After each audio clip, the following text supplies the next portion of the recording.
KSRTC bus സ്റ്റാൻഡിൽ മുലയൂട്ടൽ കേന്ദ്രത്തിന് നിരക്കേർപ്പെടുത്തിയ തീരുമാനത്തിനെതിരെ ബിജെപി മഹിളാ മോർച്ച മണ്ഡലം കമ്മിറ്റിയുടെ നേതൃത്വത്തിൽ പ്രതിഷേധിച്ചു. പ്രതീകാത്മകമായി പാവക്കുട്ടികളെ കയ്യിലെടുത്തായിരുന്നു പ്രതിഷേധം സംഘടിപ്പിച്ചത്. കെഎസ്ആർടിസി സ്റ്റാൻഡിലേക്ക് മുദ്രാവാക്യം വിളിച്ചെത്തിയ പ്രവർത്തകർ മുലയൂട്ടൽ കേന്ദ്രമുള്ള ശീതീകരിച്ച മുറിയിലേക്ക് കടക്കാൻ ശ്രമിച്ചതോടെ പോലീസ് തടഞ്ഞു.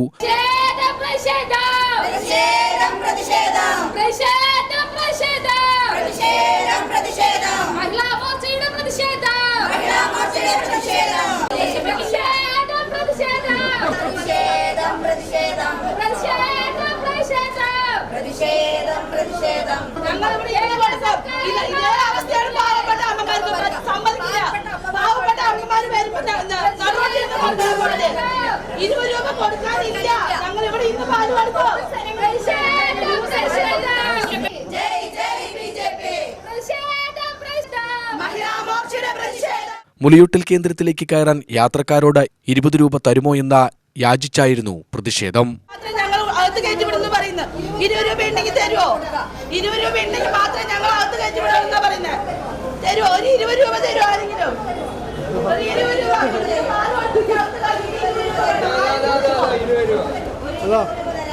ആണുങ്ങൾക്കുള്ള ഇതുപോലെയുള്ള പെണ്ണുങ്ങൾക്കില്ല.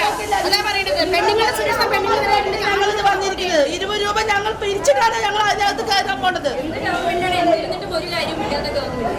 യാത്രക്കാരിൽ നിന്ന് ലഭിച്ച തുക മന്ത്രി ഗണേഷ് കുമാറിന് മണി ഓർഡറായി അയച്ചു കൊടുക്കാനാണ് തീരുമാനം.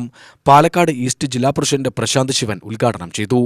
അടിസ്ഥാനപരമായിട്ട് പണിയുന്ന ഒരു ശുചിമുറിയോ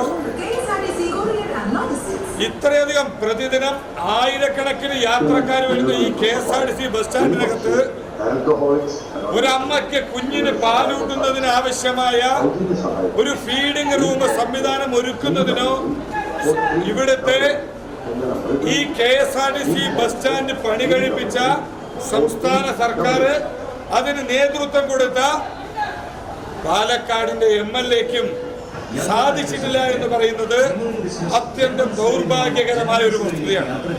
ഫീഡിംഗ് റൂം ഫെസിലിറ്റി അത് ആരാധനാലയങ്ങളായാലും ശരി, ആതുര സേവനാലയങ്ങളായാലും ശരി, ഇത്തരത്തിലുള്ള സംവിധാനങ്ങൾ ഒരുക്കുന്നുണ്ട്. ലോകത്ത് തന്നെ, ഈ ലോക ചരിത്രത്തിൽ തന്നെ ആദ്യമായിട്ടായിരിക്കും ഒരു ഫീഡിംഗ് റൂം സാമ്പത്തികമായി പൈസ പിരിച്ചുകൊണ്ട് ഒരു കുഞ്ഞിന് മുലയൂട്ടുന്നതിന് അമ്മയിൽ നിന്ന് പൈസ പിരിച്ചുകൊണ്ടുള്ള ഒരു സംവിധാനം ഈ ലോക ചരിത്രത്തിൽ തന്നെ ആദ്യമായിട്ടുള്ള സംഭവം. ബന്ധപ്പെട്ടവർക്കെല്ലാം പരാതി നൽകുമെന്ന് ബിജെപി മണ്ഡലം പ്രസിഡന്റ് M ശശികുമാർ അറിയിച്ചു.